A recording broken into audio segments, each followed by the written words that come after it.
با سلام. امروز میخوام نحوه تشخیص دادن گونیایی یک سرامیک رو خدمت شما توضیح بدم.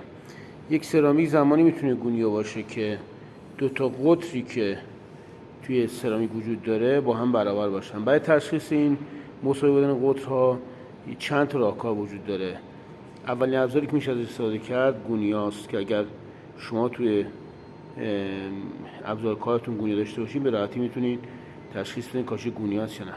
این ابزار با متر هم میتونید، متر دقیقی هم میتونید قطرها رو اندازه‌گیری کنین و گونیا رو تشخیص بدین.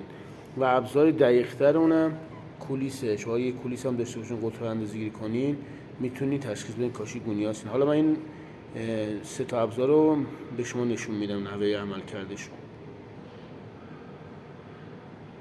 اولین ابزار گونیا. شما گونیا رو مماس کاشی قرار میدین و چک میکنین و در هیچ قسمت از گونیا و کاشی نباید فاصله وجود داشته باشه.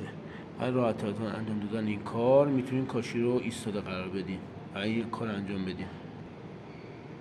بدین صورت میتونین کاشی رو ایستاده قرار بدین و اینجوری راحت تر میتونین تشخیص بدین کاشی گونیا هست. میبینین دقیق گونیا هست چون فاصله بین کاشی و گونیا وجود نداره. ابزار بعدی متر است. مترهای دقیقی که شما میتونید اندازه‌گیری دقیق انجام بدین و دو تا قطر رو اندازه بگیرین. اگر دو تا قطر با هم مساوی باشن کاشی‌ها گونیا.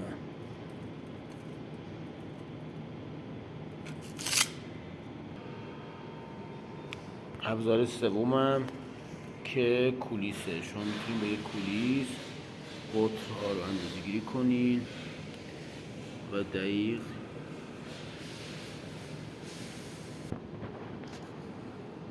و از کولیس های دقیقی شما قطر رو میتونید اندازه بگیرید و از گونیا بودن کاشیتون مطمئن بشید.